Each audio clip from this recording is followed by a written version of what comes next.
Hi, welcome to Give Me the Bible, where God's Word speaks for itself.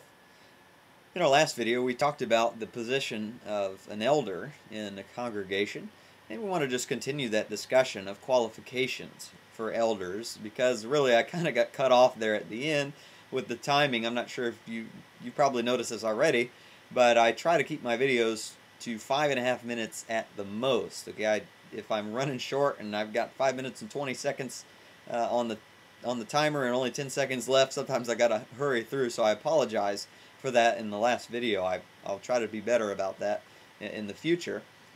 But we were reading the qualifications of elders in 1 Timothy chapter 3, and we talked about how there's also a list of qualifications over in Titus chapter 1.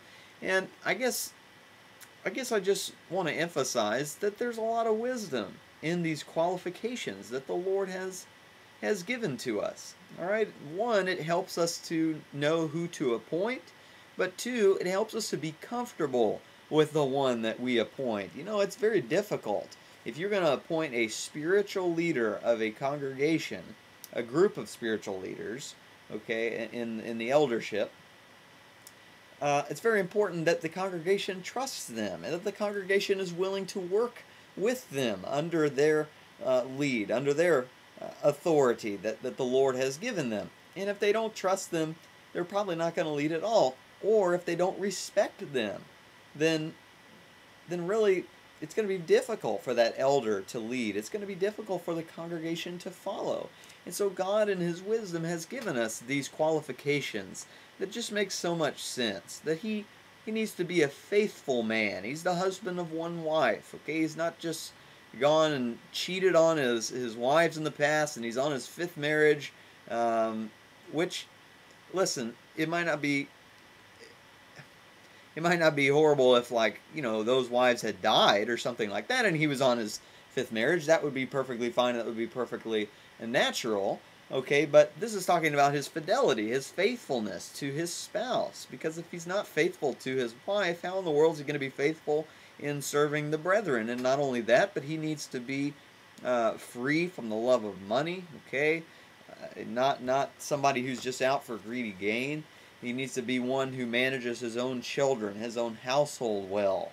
All right, this makes so much sense. In fact, he puts in parentheses in verse 5, if he doesn't know how to manage his own household, how will he take care of the church of God? How would he take care of the spiritual family of the Lord if he can't even take care of his physical family at home, and his children are just running rampant and they're criminals, and it's just obvious they have no respect for authority because their father didn't raise them right. Okay, that he's not going to make a good elder. And I say all that because, again, it seems like the world just kind of discards these qualifications, like, oh, you know, it's just a general list. It's not really that important. And so what ends up happening is you get teenagers who are appointed as, quote, elders in the church, and that just does no justice to anything about an elder in a congregation. First of all, the word elder is used because it implies somebody older, somebody who has experience in this life, somebody who is seasoned. Okay, and if you have somebody who is a teenager, how in the world can a teenager shepherd the flock of a congregation?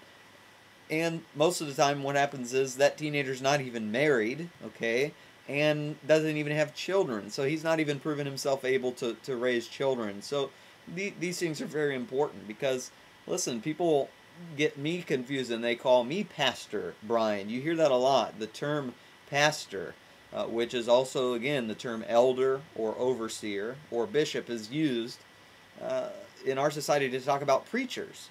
And so it is so often the case that you have these young guys, young preachers like myself, who are referred to as pastor, and the truth is, I'm not a pastor. Okay, I'm not an elder. Now, maybe somebody could argue, well, you are.